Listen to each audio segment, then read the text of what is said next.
Welcome to No Question About That. This is the Midweek Pod with me, Ed. And today, Tom, it's been a while, Tom. How's it going?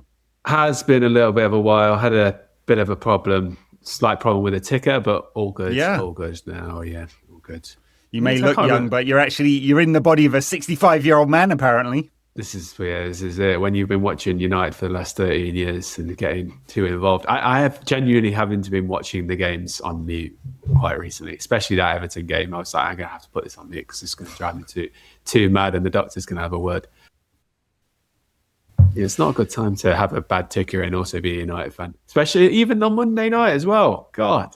Chaos that one was. Yeah, I cannot reconcile the Everton performance with the Bournemouth performance. I mean, you can dig into some of the tactical changes. They're not as radical as some people are saying. There was a couple of positional shifts. They pushed Ahmad very far forward. Yoro covered the right-hand channel as he does. But if you look at the average touch map, it doesn't look that different from normal stuff. But I think the approach was more open. They did push more players forward and we got some bloody good players, actually. You know, so it's not balanced, the squad, but we've got good players and they can score goals. And they did score goals. And Bournemouth do ship a few as well, and have a terrible record on the road. But then we can see the load as well. And then you look at Everton and up for 10 men for 77 minutes and barely tried to attack. Square these two, I just can't. It genuinely felt that Amorim responded to Scholes' comments like really, really personally and was like, okay, I'm going to show him. He's getting very tetchy at the moment, Amorim. Yes. I mean, I really, really, really did not like. He was asked about Kobbie Mainoo and who we're going to get onto in a little bit. And he chucked 3 youngsters under the bus. That's not bueno, mate. There's, shitting on the culture of the club. I don't think that gets you anywhere. What are you trying to prove? I know. Like you say, really defensive, really tetchy, really insecure. I went to watch United under 21s against Tamworth on Tuesday night. I thought a bit nice to get out in the open air. And I said on Blue Sky, I might just go and take the Amorim approach and just go there slagging off our under 21s, like Chido Wobby for not starting for the under 21s. You're shit, and you're shit too. Yeah. Amorim was having to use you last season. Your free Cheeto t-shirt was interesting. Well, yeah. When somebody think of the Ruben, yeah, it's really like, come on, mate. These are literal children that you're throwing under the bus, saying that Harry Amas hasn't been great in the Championship when he's playing for the worst team that have maybe ever played in the Championship. Like, I'm playing very well, and the club decided that was a good idea. Yeah, and Charlie McNeil's playing well for them as well. He's been scoring goals recently. Honestly, it's just really, really very weird behaviour, especially at a club like United who have such a rich history in it. This is the only thing that we actually have going for us now is our record, and you're shitting all over it like Mourinho. Yeah, I think he didn't quite read the room on that one. I do worry about his, as you therapists would say, his emotional regulation. I don't think he's very good at it, and sometimes this comes out, and I don't think it serves him very well. He'd be well to be a bit more introspective and not so defensive sometimes. But anyway, we're going to talk a little bit about Ruben today, talk about the Kobbie Mainoo situation, Bruno Fernandes interview, Women's Champions League. United qualified for the playoff phase of this group stage. It's very complicated. I don't know how and why they designed it like this, and then we're going to look forward to Villa away at the weekend, playing probably the informed team in the division. All right, so today, Ben Jacobs of Give Me Sport and Talk Sport fame, I was going to say. Does have a lot of Twitter followers, doesn't he? He does. That's because he talks about transfers, and that's all people ever really want to talk about. So he claimed on the United Stand Rage Bait channel that Kobbie Mainoo knew about his half-brother's T-shirt. T-shirt said "Free Kobbie Mainoo," and in fact endorsed the message, and he was communicating via the medium of his brother's T-shirt. Colour me really fucking suspicious. Hey, could prove to be true. I don't have inside information on this one, so I'm not claiming anything here. Maybe Kobbie Mainoo knew about it and endorsed it, and it's a bit childish if you're going to do it like that. There's much better ways to get a move if you really want that. But Ben was consistently and thoroughly and totally and utterly wrong about the takeover every single fucking day for absolutely months. So, I don't know, credibility. And he also just prints FIFA spin verbatim, no challenge at all. Pure client journalism. So I'm suspicious until a grown-up actually says this is true. So if the guys at The Athletic report the same thing because they've heard the same thing, I'll do that. If Andy Mitten gets into details, he sometimes talks in generalities about players like this, which I don't think is always helpful. I may be on board with this narrative. I'm also very suspicious about the club because I think they are quite happy to chuck people under the bus when it suits them. Anyway, what's your reaction to today's news? Like you say, it's very hard to take it as real news. But when it comes from someone not as well respected, but as someone has the amount of followers that he does have, big platform, is a really huge platform. It's obviously worrying, and you think, oh, is he going to put his reputation, his very not particularly gold standard reputation, but a reputation on the line for this? I think it's very hard to understand how you would have actually sourced this information. Well, there's only two places it can come from. Exactly. Yeah. Where is this coming from? I think if we kind of look at the stuff that we know and that we see, you look at the way that Kobbie Mainoo has conducted himself on the pitch every single time he comes on, and he's come on a lot this season in the 88th, 89th, 90th minute, and every single time he has the bit between his teeth. Even against Grimsby, he played terribly in the game against Grimsby. But I don't know if he was that bad, honestly. I thought at times that his passing was just terrible, and that's not to say that I don't think he was trying. I think it felt like he was trying too hard in that game. And the pitch was terrible as well, and it was awful conditions. The whole team was playing terribly. It felt like he was but in that game he was putting so much effort in. I genuinely believe that every single time he comes on the pitch, he's you can tell he is working really hard. He's always looking for the ball, always getting on the ball. And I guess sometimes when you get on the ball so much, it looks like you're playing worse than you are because you're getting on it more than maybe the guy next to you who's not getting on the ball as much and not making as many mistakes because, like Bruno, for example. Bruno makes a lot of mistakes because he's trying things all the time, he's getting on the ball all the time. On Monday night, Mainoo was absolutely fantastic. And he was good, yeah. And from what we see on the pitch, I just don't see a player who is throwing his toys out the pram. I don't see a player who's going through the motions. I see a player who's putting everything he can to get himself in the starting 11. And I think the fact that it's very hard to know where to fall on this, but it just feels like, why would he endorse that situation? Because it makes him look absolutely terrible. And yeah, he's a young lad. Yeah, he might make mistakes, but I think in the way that someone like Garnacho, I would potentially maybe have expected this kind of silly, childish behaviour from. I don't see it from Mainoo. Mainoo doesn't sulk when he's on the pitch. He doesn't throw his toys out the pram. He's quite methodical. No. When you hear him speak, he's very, very smart. He's very mature for his age. He even really, really has a great taste in hip hop, which I think is a very good sign that he's a very well mature man. Very, very, very good. He absolutely. Well, unless we find out he's listening to Kanye, he is not. He is. Madvillian kind of guy. Right. Yeah. It would feel very out of character, which is what I think you're saying. There's been no reports. I said Madvillian. I meant Madvillian. Jesus. Yeah, I knew what you meant.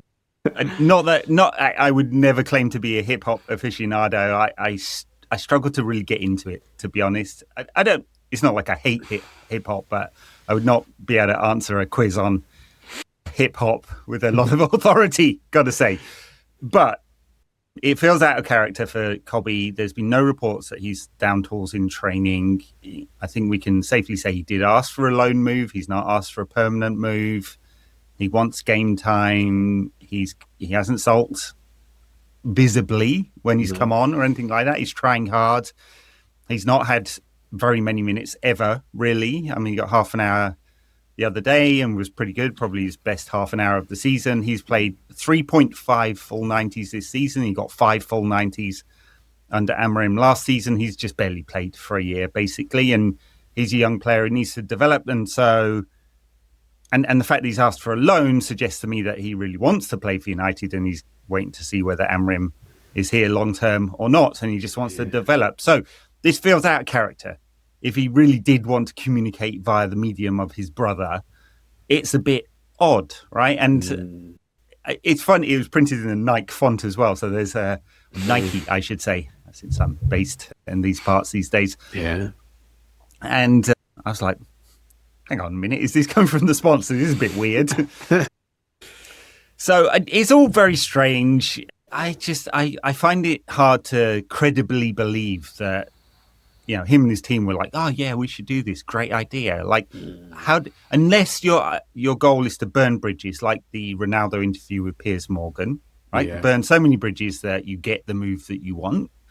If that was his goal, he could have just put in a transfer request and pushed to leave in the summer. And probably the club would have done that, because everything I've heard previously from some people in private as well is that the club were quite happy to sell because of the PSR position and the cash position. So, hey, you know, I don't know. It just feels very odd, right? It's such a odd thing for Kobbie to do in his situation, where the reasonable thing and the thing that's more likely to work is just have that conversation with the manager and Jason Wilcox and Barada and so on, and see if that'll happen or not. You know, if he wants that loan move.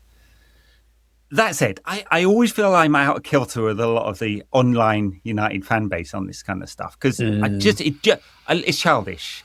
You know, from Jordan, that is. You know, by the way, Jordan, what's he called? Haynes Mainoo. He didn't attach the Mainoo name to himself until his brother got famous.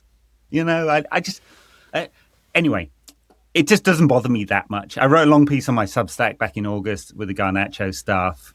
It seems to wind fans up so much, and I guess it's because it feels like they're no longer part of the tribe, you know, and football is tribal, and that's why people get so angry about this kind of stuff. What really matters is performances on the pitch, and you know, I'm much more interested personally, it's just personal opinion, in the pathway for Kobbie Mainoo to develop his talent to the fullest extent possible, because he's not a fully rounded player. I want him to be braver, personally. I want him to get more touches on the ball, 80 to 100 a game, not 40 to 60. I want him to be braver with his passing, be a bit more progressive. I don't think he's ever going to be a real athlete. But, and I've said this before, I think if you think about the type of player he is, Luka Modric is the kind of archetype, right? Yeah. Not saying he's as good or anything like that, but I want him to develop and see how far he can go. And I want that to be at United. The problem is that Ruben Amorim is absolutely never going to play 3 men in midfield, and there's no balance that has Kobbie Mainoo in a 2-man midfield. So I just don't see how you can square that circle. And I'm sure Kobbie, as you said, he's quite intelligent. He must know this too and get it, right? And so the end game is a transfer at some point. But given that, I think if that was where everyone came to the conclusion, transfer if Amorim doesn't stay, that is, and we'll find out in the summer, right? But if that is the conclusion, the club will go for it too, because he's quite useful to sell from an accounting perspective. You know, so anyway, it all feels very weird, and I'm pretty suspicious until, as I said before, a grown-up actually confirms this. Yeah, I think it felt like a prankster would wear this kind of shirt, and what those types of messages and those types of incidents do and are designed to do is create division.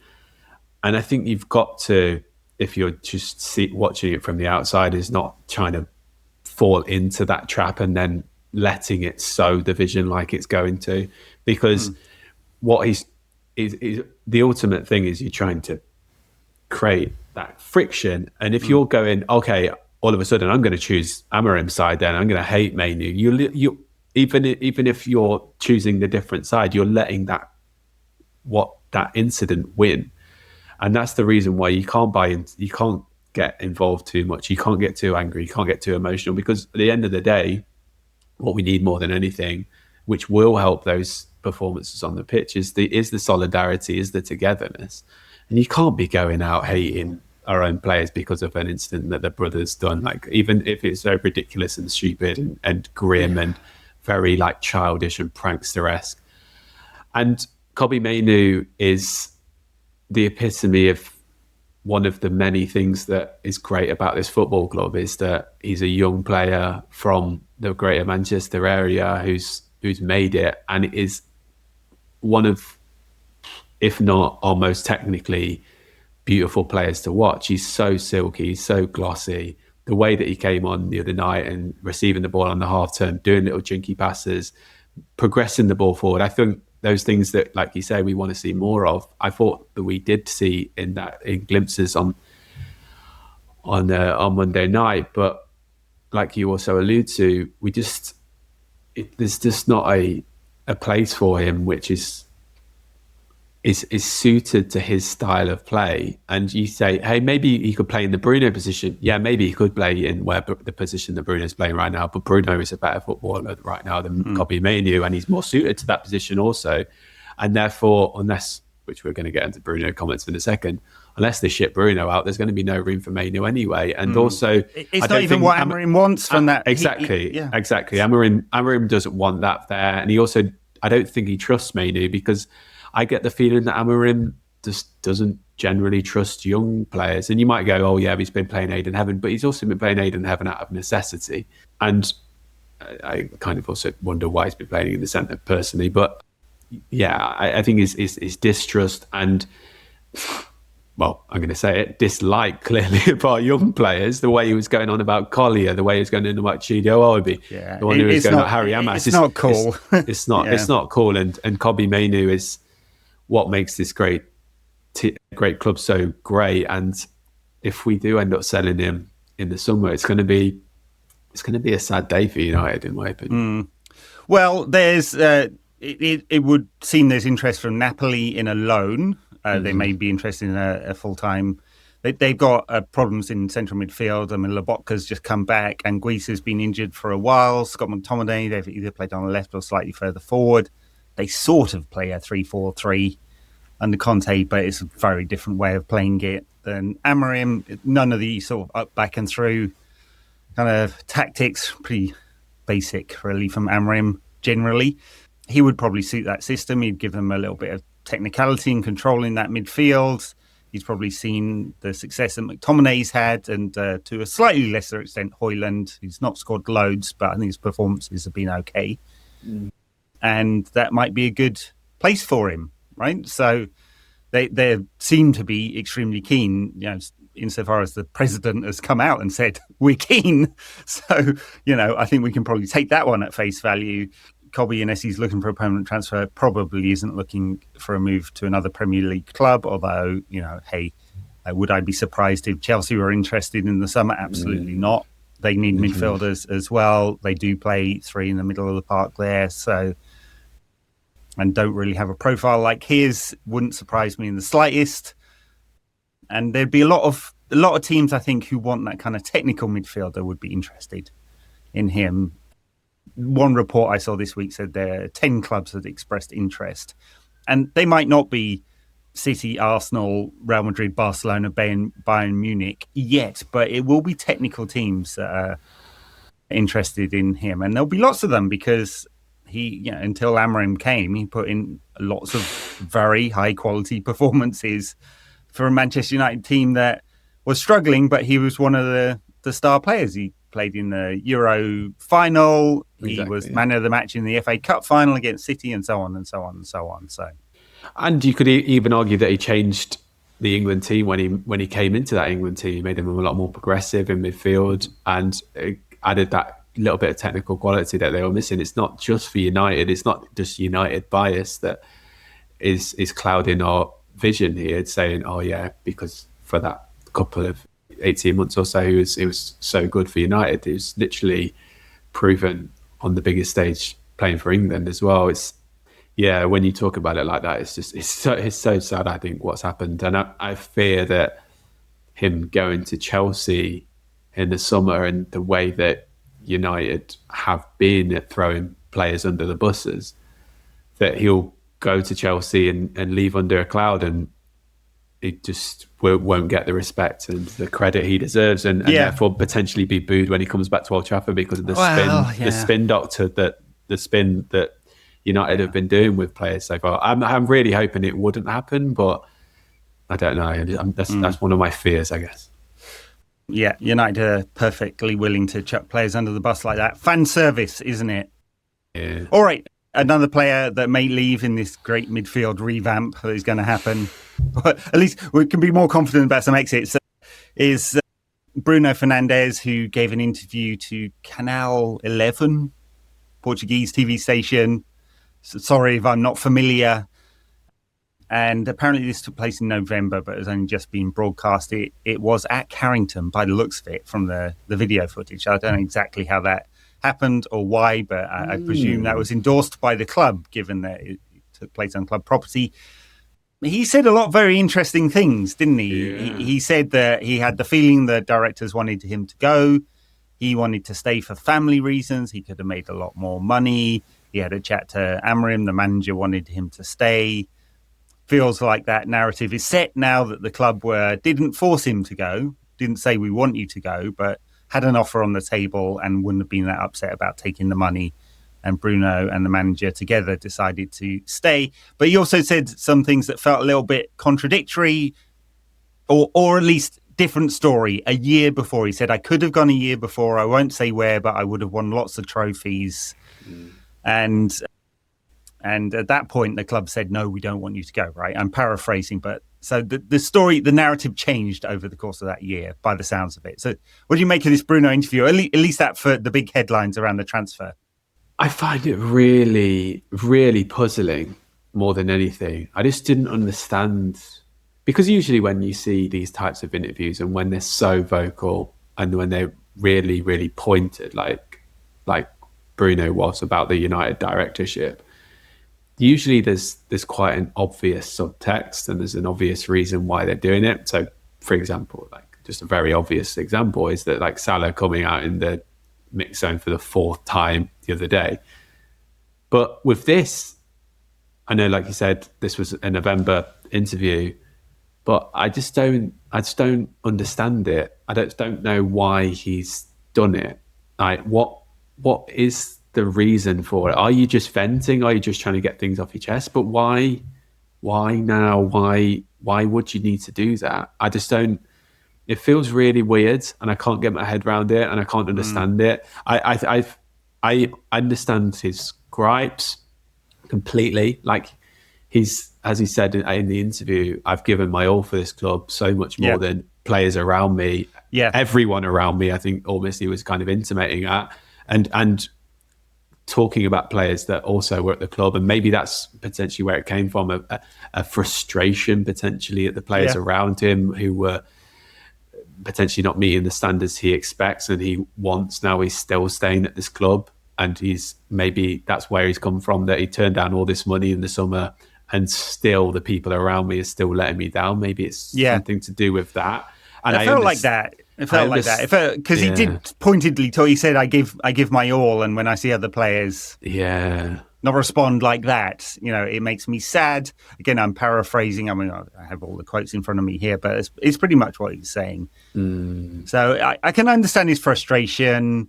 He's not really given interviews like this before. It's not like that's why it feels so puzzling. It does feel, and it feels like honest rather than agenda driven. I mean, we could be wrong about that. Maybe it is setting the scene to leave in the summer, and because he said he's 31 now, so he said, I'd like to go back to Sporting. I'd like to try win trophies in Spain and Italy, and maybe I could go to Saudi Arabia and have the sun, because I've been 6 years in the rain and the cold in Manchester. So that's an awful lot of destinations to get to before the end of your career, Bruno. I'm not sure he's going to make all of those.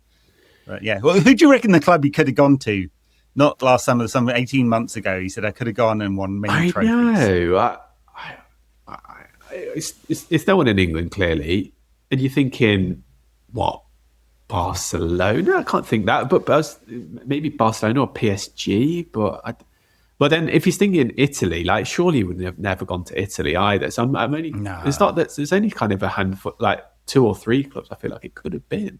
And it wouldn't be Real someone Madrid. that plays with a creative 10, really. Well, now he's an 8, I suppose, but Bayern play with those kind of creative players. Barcelona do, Real Madrid do not. Would PSG could have been PSG, had won lots of trophies, obviously, but they had adjusted their strategy to bring in younger players, not big stars like that. Yeah. So it is. I don't know exactly. What else did he say? I said, I genuinely love the club. I don't think there's any doubts about that. He said, people value players who win trophies more. And I think that is right, because the narrative around Bruno, at least online, is unbelievably critical for the quality he puts in. Yeah. Every single metric you can think about, he's near the top, both defensive and attacking. And he may not be the best positionally defensive, and that may be instructional as well. You know, he's not supposed to sit there. You've got to give United some kind of a balance between the defence and the attack. But every single metric is off the charts, and it has been forever. He creates hundreds and hundreds of chances. He's got way more goals and assists than, way more than Lampard and Gerrard over their careers, having played fewer games, just beats them on every single metric. And I think it really is. It's to do with this. United have been crap, and he's tarred with the same brush by some people. Yeah, and I think this is, in some ways, the general discourse that happens in football, and I guess to a wider extent sport, that you have to win something to be seen as the best. Like you see it with like players in the NBA all the time. They've got to win an NBA finals, or an NFL player's got to win the Super Bowl, or Messi, for example, couldn't be the best player in the world for a certain period of time until he eventually won that World Cup. And like they used to say about Ronaldo, is that he's not won he's not won a trophy with Portugal. It's kind of just all bollocks, really, isn't it? Because like at the end of the day, 11 players on a team, exactly. If you put, well, maybe not Messi in the United team, but we literally did put Cristiano Ronaldo in this team, and yeah, he was a lot older, but we're still crap. And even if you put prime Ronaldo in our team, we would have probably still been pretty crap. Like there's only so much you can do, and I guess the difference is, weirdly, and then maybe this is because Gerrard is a Scouser, but like Liverpool were pretty rubbish for most of the time that Gerrard was at Liverpool. But ex-Liverpool players who are pundits boost their team, unlike United pundits who are only critical. That's very true, yeah. And yeah, you think back to like when literally almost every single week on Match of the Day it used to be Mark Lawrenson and Alan Hansen, and the amount of grief that they would give to United and the amount of love that they would give to Liverpool while doing that. And then you see whoever it is, you see his Paul Scholes, you see his Gary Neville. It's just consistent negativity from our media. Yeah. I don't. Rio maybe is the only one who sometimes but he's is a bit dick though. Just he is. He's a knob. Oh no, I'm not disagreeing. He's wobbly gob tosser, as Reddish used to call him. Yeah, but he is probably the most likely, like most pro United guy. So it just makes it even worse in some respects. I'm looking forward to reading John Paul O'Neill's book about United in the 90s. I feel like I will relate to an awful lot of that. So I need to get myself a copy of that one. Mate, I should reach out, get him on the pod. We'll talk about it. That's an aside. But yeah, it is interesting that there isn't, apart from Rio, they're just almost universally critical and negative, and the two worst in that respect are Scholes and Keane. And sometimes they say interesting stuff, but a lot of the time it's kind of they're selling grievance and nostalgia, and that kind of shtick just gets a bit tired after a while. I think they could do more, right?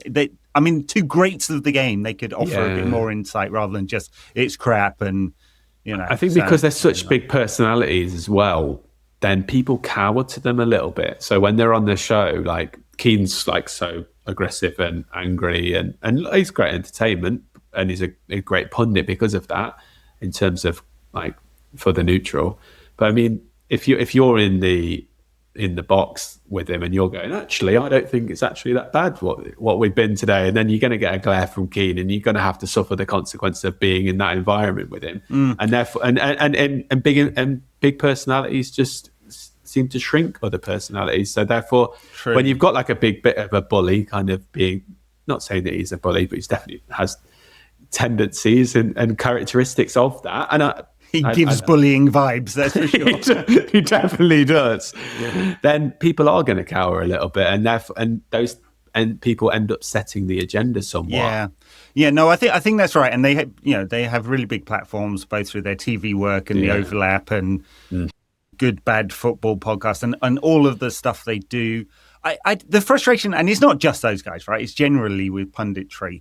There are so few who offer the kind of insight that only top pros could have, because only they've been in the dressing room of top teams and with the biggest personalities in football and won it all and have all the stories.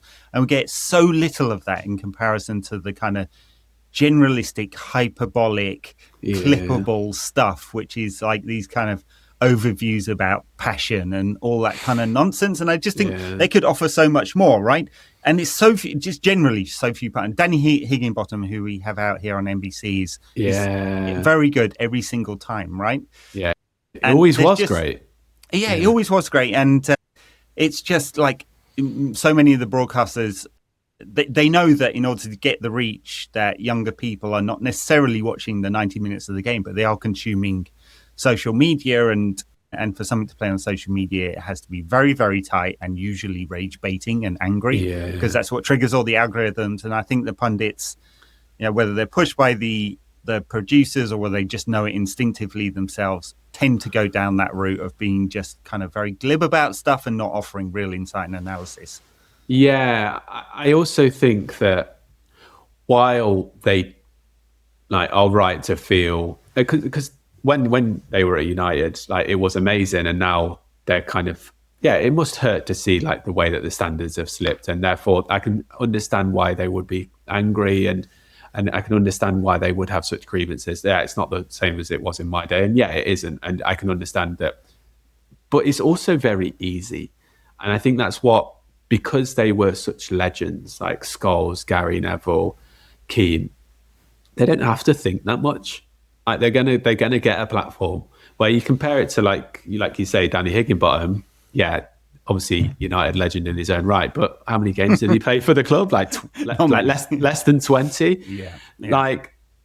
And to get a job in the media, he's gonna have to work a bit harder. He's gonna have to think a bit more. He's gonna have to actually produce something insightful for him to find work. And you see that with the lesser pros sometimes when you hear them on Ned and Manoa, I think is very, very good, a very good thinker, and really, really talks well about the game. But you think, well, what kind of career did he have? Yeah, obviously a very, very decent one compared to us two.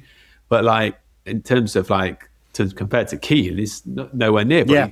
But I know who I'd rather listen to, and maybe if I'm feeling like I just want to hear a bit of a rant, I'd listen to Keane. But if I want some actual insight, Ned and Manoa is so much better. I think that's the problem with them. They're just well, all we need to do is just turn up on a Saturday. You don't really need to think for the week. I can walk my dog all week and then turn up and shout at clouds after United lose 1-0 to Everton. They are doing the thing in punditry that they criticise pros are doing all the time. They're kind of phoning it in, I'm afraid. Yeah. All right, well, that was a little segue away from Bruno Fernandes. We'll see what happens with Bruno. I mean, it could be a mega rebuild in the summer if Kobbie is potentially off, and maybe Bruno. We'll see. Casemiro's out of contract, and they're certainly not going to renew it at $350K a week. Probably likely off because I don't know. I mean, he's won so much that it's a status thing, isn't it? To take a massive wage cut would be, and then Ugarte will be sold, I'm sure, under the new 2 years and you're out rule. That's potentially 4 players out. That's a hell of a rebuild to try and do that, especially given, I mean, United have a lot of squad cost ratio headroom, hundreds of millions of pounds, but have no cash. So really they can only rebuild with what they take. And there could be an imbalance there. So anyway, we'll see. There's time for that one to happen. It won't be in January. Kobbie may go in January, but there won't be 4 players out in January. We were going to talk about the women's team who beat Juventus in Italy on Wednesday night. I think they finished 6th in this Swiss format Women's Champions League table. The top 4 automatically qualify for the quarterfinals, and then the next 8, so down to 12th place in a 16-team league. qualify, and the 2 blocks of seeded and unseeded as a result. Very unnecessarily complicated format. And so anyway, all washes out that United will play Atletico Madrid in the playoff or the round of 16 in order to then face who? I forget. Bayern Munich in the quarterfinals, and then potentially Barcelona in the semis. It's tough road from here. Bit of a blip Mark Skinner's team have had recently. A frustrating draw with Spurs, where they were 3-0 down and came back to draw. A great second half. They were smashed by Olympique Lyonnais and Wolfsburg in consecutive weeks in the Champions League. Very narrow win against West Ham. Wasn't a very good performance. It's kind of been... I mean, I think we talked about it previously, just how thin the squad was and any injuries or rotation, and they struggle a little bit. Yeah, lost to Villa before that as well, didn't we? Yeah. And got smashed by City. Yeah. That City game, I think, is a really good encapsulation of just where United are right now. Because that City game was just a very, very obvious that we actually play really, really good football. In that City game, we actually play a better football than them. And they just beat us because they have more quality. And I think that matters, I think, even more so in the women's game than it does the men's game, with having potentially a bit more space and maybe the quality difference also being a bit more pronounced. Because you have a player like Bunny Shaw, who's just unbelievably clinical, unbelievably clinical in that final third in the penalty box, and you compare that to the way United played that day. Beautiful football, beautiful patterns of play, and getting it into the final third, into the penalty box, but not having a Bunny Shaw and not having Elizabeth Turland's had a bit of a difficult season, really. I thought we'd get more from her, but a couple of great performances in Europe, and then also like City had Lauren Hemp as well, who's just unbelievable and so much better than anything that we had.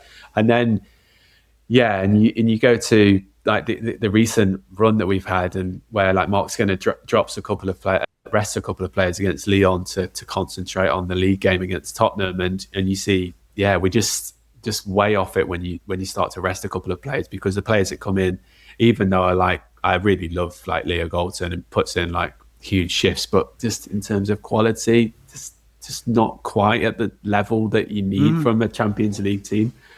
And then it also backfires. Like we somehow go 3-0 down to Tottenham on Saturday with them having, I think, 4 shots on target. Yeah. And 4 shots, again, 3 goals, and I think United had like 30 something. Mad. I think it was 34 shots we had on Saturday, and like huge chances as well. You see our XG, I think it was nearly 5 in that game. Just not quite clinical enough. And we've got a lot of shots. A lot of players who look great on the ball, and like I love Jess Park. She's so good, and you think Elatude's like so silky, and then you see her Jess Park next to her, and you think we've got a lot of players like that. It's just not quite that quality in the final act that is the difference at this level. And I think against Atletico Madrid, we've got a huge chance, because we obviously beat them away, and we had that stupid sending off quite early in that game as well. But then when you get to Bayern Munich, and especially Barcelona, that's when it gets really, really tough. And I think that difference right now, we play some lovely football, but we are almost a bit like the Arsenal men's team of previous years, like look really good, but just not quite incisive enough. Yeah, Atletico Madrid got hammered by Lyon on the same night United beat Juventus. I think it's not obvious that United will definitely beat them, but it's a team that United could beat. And we have beaten them this season already. Yeah, I remember that game. It's high quality performance. So backs against the wall a little bit, wasn't it? And then defended really well. Yeah. It's United could do with doing some business. They've got the game this weekend, and I think there's the break after that for a couple of weeks, isn't it? And then we go into the window. They could do with investment there. And as I've said before, there's so much room for United to invest in this team, and it wouldn't take very much for them to bring in some quality. They could most definitely do with a bit more quality up front, or another body at least, right? High quality would be great, but definitely another body, because they struggle there, and they really need some support at fullback as well. We ended up probably another central defender, honestly, because an injury or two, and then your Maya Letizia is on her own. I think Gabby George played in 1 or 2 games, didn't she? So it's just a very, very thin squad, just not set up to play Champions League football and compete in the Women's Super League. And 4 into 3 doesn't go. You know, you've got City doing really well this season. Obviously, Chelsea barely ever did lose the other day. Arsenal have had some challenges this season, both in Europe and domestically, and that's what gives United a chance at making next season's Champions League. But if this team's going to progress and the owners aren't going to pump more money in, then that's really the only way you can grow your revenue base and continue to bring in high-quality players, is making European football. And there's basically zero money in the, do they call it the Women's Europa League, the second-tier competition? Yeah. So I forget what it's called now. That's also a kind of Swiss format, I believe, as well, with fewer teams. But anyway, the prize is there, much like on the men's side, really. But they just have a very thin squad for Mark Skinner. He takes a lot of heat, but he's getting quite a lot of performances out of this thin squad. I think he does get a lot of heat, but I think he's done a really, really good job. And I feel like every time we've doubted him in the past, he's actually kind of turned it around quite quickly. And I also just, the results in recent times haven't been great, but I also just love the way that this team play. They play really, really good football. Like it's just like super enjoyable to watch. And like you say, a thin squad, a squad that's been relatively to the teams around them on a bit of a shoestring, and especially in terms of the quality that those other 3 bring in compared to what we bring in, it's kind of night and day. And I think he has overachieved over the past couple of years. And for us to be sometimes the 3rd best team, sometimes sometimes the 3rd best team out of these 4s is kind of impressive in its own way. And even if we were the 4th best team and quite close, I still think that's impressive considering the squad and the players that we have compared to the other 3. Yeah. All right. Well, that tie doesn't take place until February. Quite a break now on the European front. United could definitely do with some results domestically before we head into the winter break. We mentioned transfer window coming up for the men's side as well. A lot of talk this week about Antoine Semenyo, not just because we played Bournemouth and he scored a great goal. I mean, he's a really high-quality player, a very flexible high-quality player. Yeah. I mean, I'd definitely take him at United. I think a lot of top teams would, because of his flexibility. He's very two-footed. He can beat players. He's a very good finisher. I've not seen any drama from him, really. And he has this release clause, which makes negotiation pretty easy. Really, I don't think United have a clear run out of this. I'm not even clear that United will go for it. We have no cash on hand. It'd have to be an interesting deal because we couldn't pay up front if that's what Bournemouth demanded to meet the release clause. There isn't £16.5 million worth of cash in the bank. They'd have to extend the loan somehow in order to do it. The other question is it a priority if we were going to spend money this winter? Is another forward? I mean, sure, we'd take another forward because there are injuries, depth. He's available because Gardner didn't make the AFCON. He could do the deal on January the 1st and have him for January when we don't have a few other forward players. But if you were spending money, would that be where you spend it?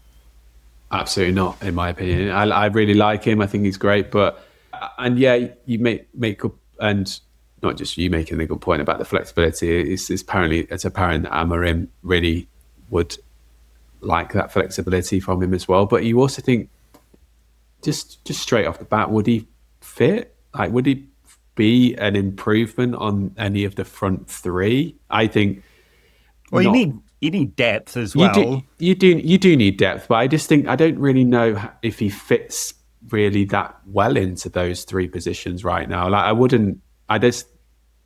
don't like him. I wouldn't like him as a number 9 in this system. He's better coming from wide areas. He's an out-to-win player. Yeah, he's an out-to-win player, and I think in those 10s that we have, I don't think that he's perfectly suited to that well. And then They apparently looked at him in the summer before they bought Brian Mbeumo, and Bournemouth were asking for a bit too much money at that point because it was after the release clause window had lapsed. So, we bought Mbeumo. That's the player in that position. I think Mbeumo has got much softer feet. He's much better in those tighter areas than I think Semenyo. And I think that Semenyo's, in my opinion, is best when there's a lot of space around him and he can run into those areas because of his pace. And I think his feet they are really good, but I think they're a little bit harder than what you would potentially want in those tight-knit areas.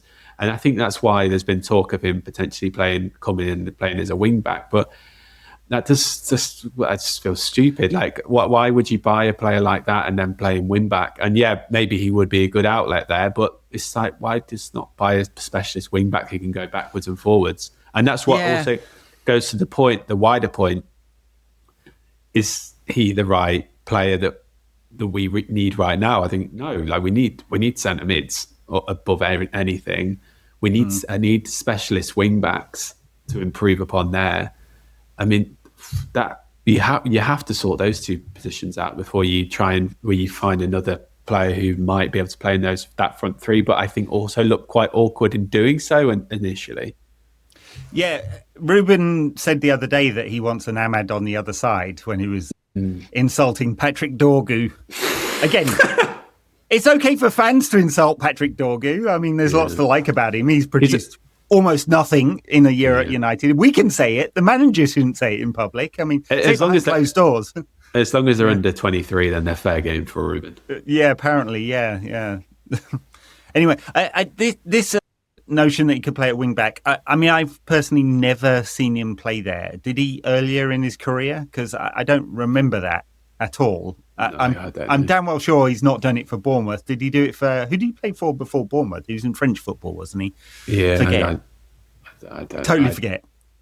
Yeah,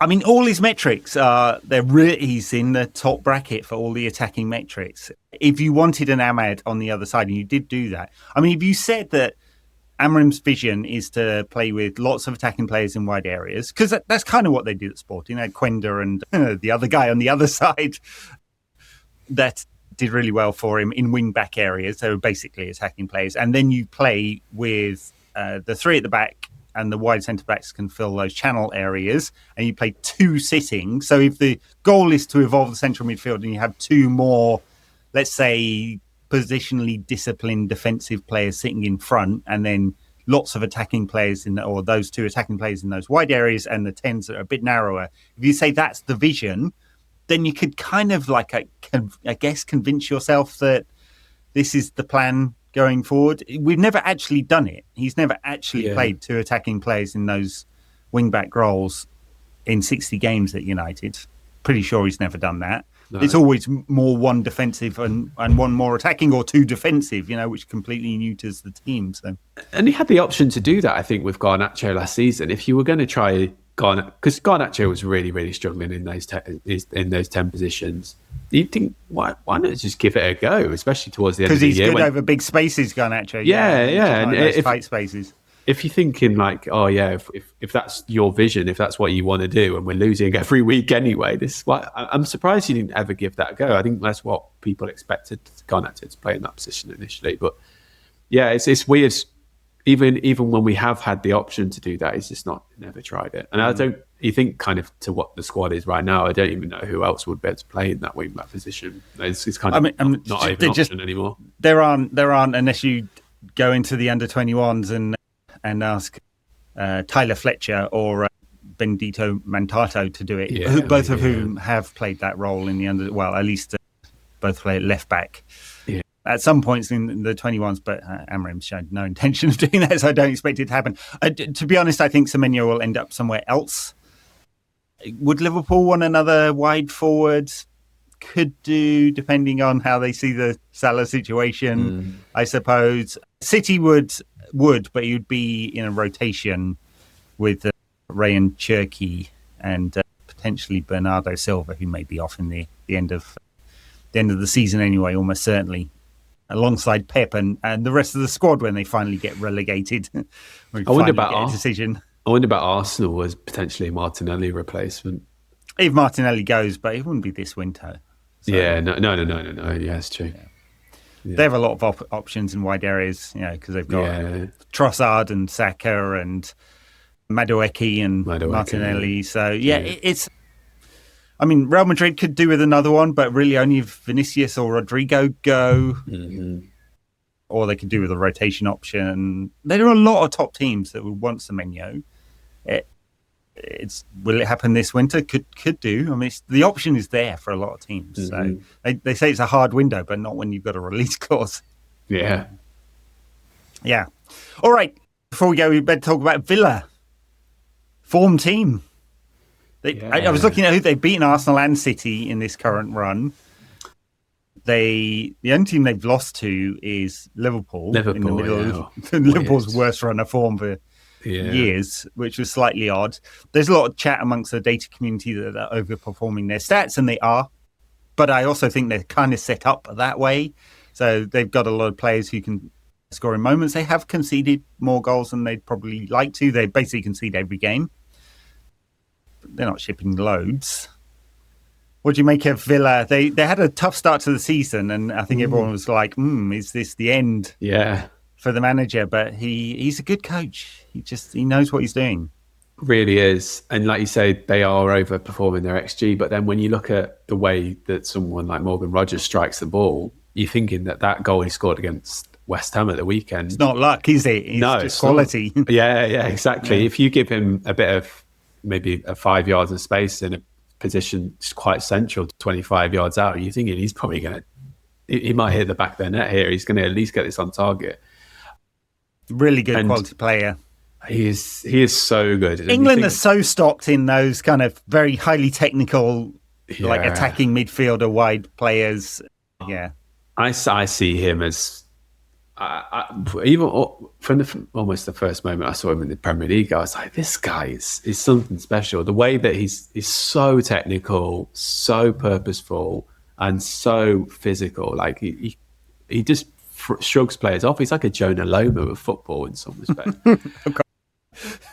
Yeah, and I see that gives me nightmares. Not that I ever played Jonah Lomu, but I went to the back end of a rugby playing school that was slowly transitioning to being more about cricket, and associated with a once famous rugby club, and it just gives me nightmares because I was kind of skinny and fast, and so I'd get stuck on the wing. I didn't want to play rugby. I hated it, and egg chasing. It's just fucking.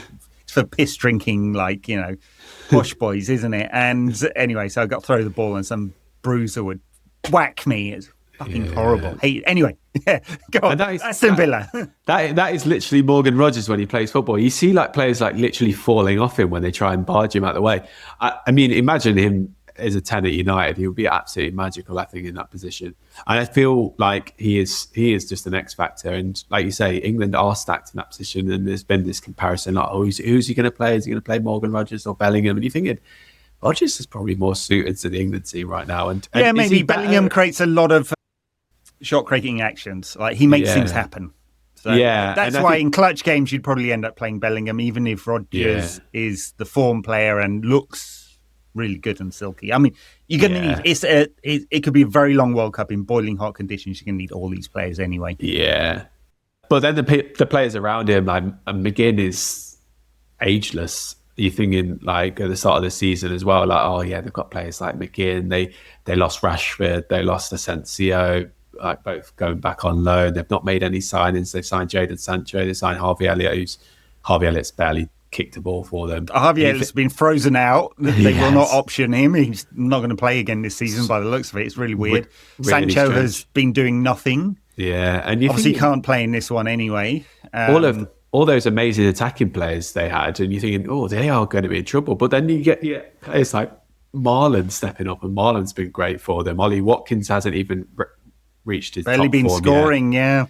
Yeah, and you're thinking like Emery is just doing an amazing job, but I think it mostly comes from their midfield, which is like their centre midfield is really, really good, like really physical, really technical. Yes, exactly. Technical and physical. Nana's probably not the most technical. Kamara's a bit better on the ball, but they both get around the pitch, and that'll be interesting. That matchup with our less than physical, technically sound, central midfielders, but not very physical, and normally where they struggle in those kind of matchups. Yeah, and I think what Villa are really good at doing is running right at you with players like Morgan Rogers and players like Onana, who carries the ball really well, and players like Marlon and Watkins. They're very good at running at you.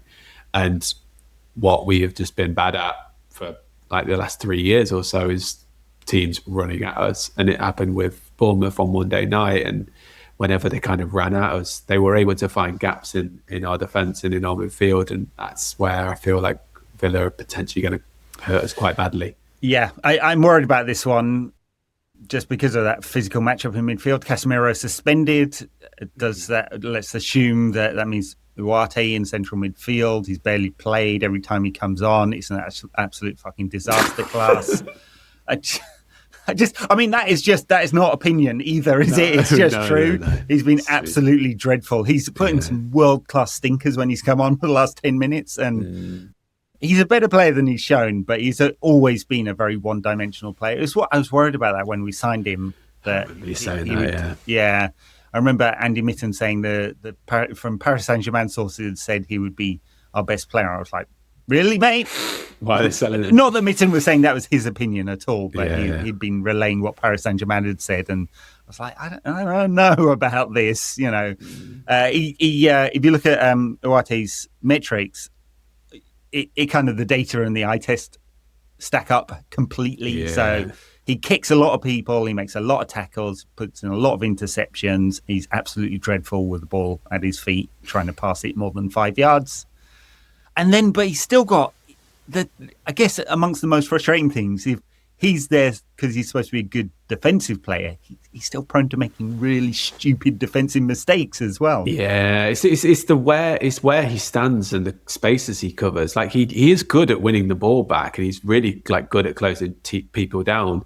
But like you compare him to Casemiro, and you don't even need to like look at where the players are standing. You just look at the way that Casemiro is able to occupy that space and stand in the right areas and get interceptions and tackles by just knowing where to be, and the amount of protection he's able to protect the defence with by just knowing where to be. And Ugarte's not like that. Like Ugarte's always like, they're always playing around him, but that never happens with Casemiro. And he's slower and he's always like sliding into challenges these days because he hasn't got the legs, but they're not just walking around him like they do with Ugarte. And talking about Casemiro, did you see that clip? He was so mad when he came off against Bournemouth, so frustrating. He was shouting at people.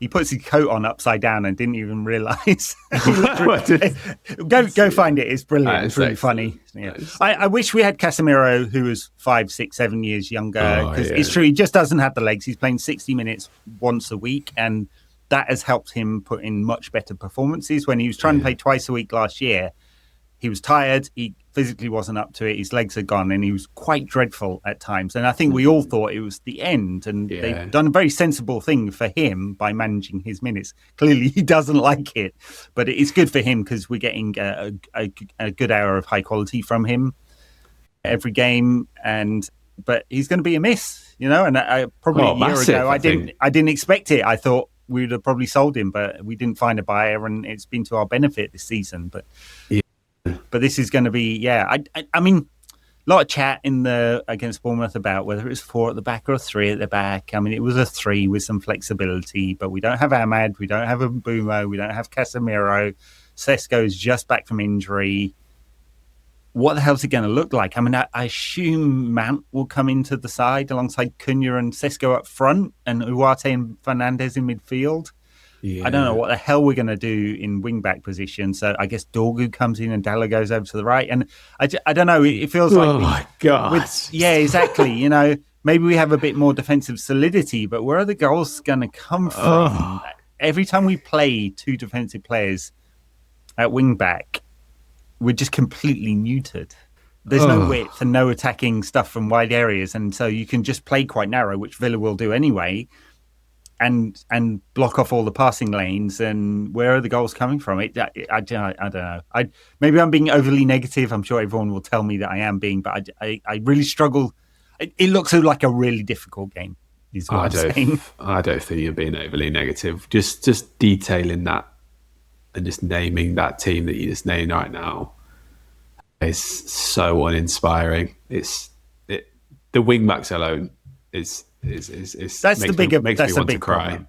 It makes me want to cry.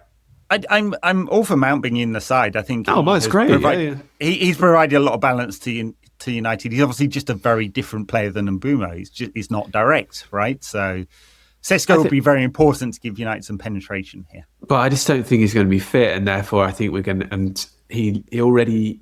I think I like him. I think he's got potential, but I think what we've seen from Sesko right now is that he's not quite up to the intensity of the Premier League. And I think especially when he's coming back from injury and not being match fit, I think he could just look like a bit of a broken man out there. And therefore that is quite uninspiring for me. And I'm also kind of thinking, I wonder if he goes Mount, Cunha and Mainoo in those three positions, because I'm thinking, is Sesko going to be midfield in there? Yeah. Mind you, keep the ball. He is up against Victor Lindelof, and Victor Lindelof does not like it in the air. That's true. Yeah. Just go stand on Victor and pump some balls at him. Yeah. But what we lose therefore without obviously what we lose without Mbeumo and Mohamed is just that pace and that running in behind. Running ability, yeah. Cunha is just he's great. I really like what we've seen from Cunha. I want to see more, but he's technically great on the ball, but he's not going to run in behind there. And Mount's obviously not going to do that. And Mainoo's not going to do that. And Sesko can do that a little bit, but if you want him to do the physical stuff and hold up the ball and flick the ball on, who's going to be getting them flick-ons? Cunha a little bit, but yeah. It's not going to run in behind it. That's what Mbeumo does. Yeah. I did notice against Bournemouth, and in fact, it's every game. It always goes along some lemons. It's obviously strategy rather than him just booting it, but we're not able to hold it up. I think we've got a 51% win rate on 1,146 long balls this season. Wow. So I'm sad enough that I did look this up, because I was thinking, I have a real problem when they're behind. The Athletic did some analysis on that this week. And even more of a problem when we're ahead, because we're a bit frantic and aren't able to control games. And part of that, I think, is to do with our use of the long ball and the fact that we lose it almost half of the time when it goes long. Yeah, I see it. I used to play when I used to play at a decent level. I used to play for a very good technical team who probably would we're probably playing Division 2 low, but we kept every single time we went ahead in the game, we just completely panicked. And what I eventually put it down to, and I said it in a team talk once, I was like, we just don't believe we're good enough. And we just as soon as we get into a position, we used to just completely our nervous energy would just go spike, and we just get carried away and we get panicky and we just wouldn't believe in our own ability. And I feel like this is the same sometimes with United, that the passing goes, the penetration goes, the way that they were playing before, the way that they were just attacking with purpose goes. I think it went in that Liverpool game. I don't know, we obviously won that game, but there was a period of time where we were getting a lot of the ball, but we were just kind of we don't know what to do. We don't want to commit too much. We don't want to retreat too much. And we just, there's almost this insecurity in our own ability. We don't believe that we can just go and kill teams and just stamp down on their throat, which we used to be able to. Keep the bloody ball. Yeah, or just ball as well. Keep the ball. Keep passing. Yeah. You've got your Man United. You have got technically great players, and just keep the ball. You can do that, and you see all right, at other teams I don't know, are just able to do that, and it's really frustrating. If you look at the number of 10 plus passing sequences that City and Arsenal and Chelsea complete compared to us in whatever game state, we're a long way from that. It's more chaos than control, for sure. All right, well, it is my birthday on Monday, so I'd really like a victory, please, United. I deserve it.